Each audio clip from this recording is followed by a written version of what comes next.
জুলাই মাসের প্রথম থেকে শুরু করে আগস্ট মাসের প্রথম সপ্তাহ পর্যন্ত বাংলাদেশে একটা বড় ধরনের আন্দোলন হয়েছে, যেটাকে আমরা বিপ্লব হিসাবে অনেকে চিহ্নিত করেছি।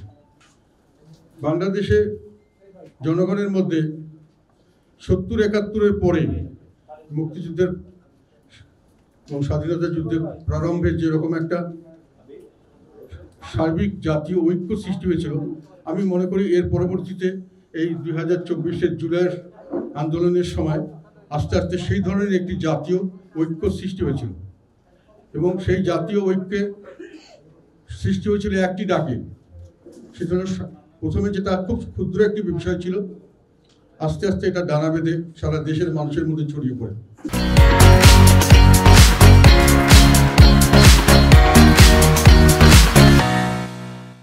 বিষয়টি হলো ছাত্ররা তাদের চাকরির জন্য ইউনিভার্সিটি, বিশেষ করে ইউনিভার্সিটির ছাত্ররা তাদের চাকরিতে কোটা সিস্টেমটাকে বাতিল করতে চেয়েছিল, বাতিল ছিল। হঠাৎ করে সরকার এটাকে পুনরুদ্ধারের জন্য একটা হাইকোর্টের মাধ্যমে একটা মুভ নিয়েছে, সরকার নিজে করেছে, এটা বোঝা যাচ্ছিল। এটাতে ছাত্ররা বিক্ষুব্ধ হয়ে সেই কোটা পদ্ধতি আবার বাতিলের দাবি করেছিল। এই দাবিটা খুব যৌক্তিক দাবি ছিল, শান্তিপূর্ণভাবে তারা এই দাবিটা করেছিল, তাদের যুক্তি ছিল। এগুলোর পক্ষে আমরাও কথা বলেছিলাম, পার্লামেন্টে অনেকেই কথা বলেছে অনেক জায়গায়। কিন্তু সরকার এটাকে মেনে না নিয়ে বিভিন্নভাবে নির্যাতনমূলক ব্যবস্থা করে, নিপীড়নের ব্যবস্থা করে, তাদের উপর অত্যাচার করে এটাকে দমিয়ে দেওয়ার চেষ্টা করা হচ্ছে। তখন আস্তে আস্তে এটা সাধারণভাবে ছাত্রদের মধ্যে ছড়িয়ে যায়। অন্যান্য ছাত্ররাও মনে করে যে আমরা বৈষম্যের শিকার হচ্ছি, বিভিন্নভাবে আমাদের অত্যাচারের শিকার হচ্ছি, নির্যাতনের শিকার হচ্ছি।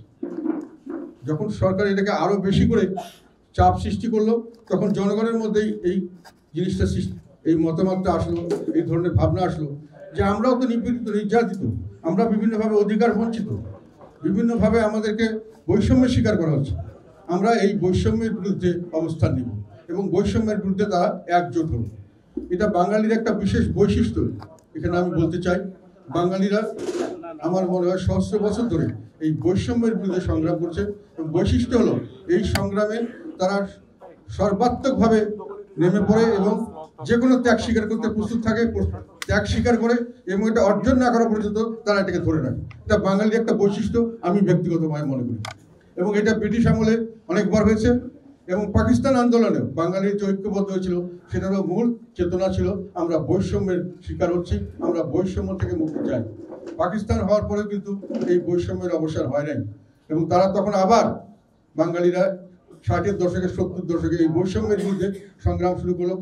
52-তে হলো আমাদের ভাষা আন্দোলন, সেটা হলো বৈষম্যের বিরুদ্ধে সংগ্রাম এবং এই সংগ্রামে বাঙালিরা জয়ী হয়েছিল, রক্ত দিয়ে জয়ী হয়েছিল। এরপরে আসলো, তারপরও বাঙালি দেখলো বৈষম্য বাড়ছে, কমছে না।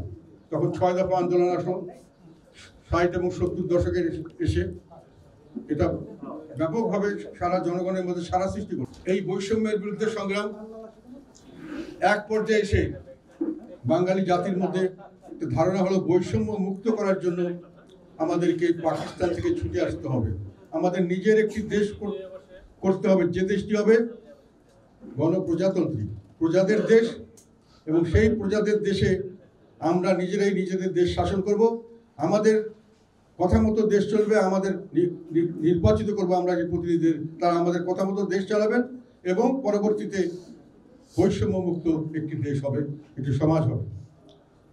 এই আন্দোলনের এই কারণেই স্বাধীনতা যুদ্ধ হয়েছিল, এই জন্যই মুক্তি সংগ্রাম হয়েছিল। মুক্তিটা ছিল বৈষম্যের বিরুদ্ধে মুক্তি।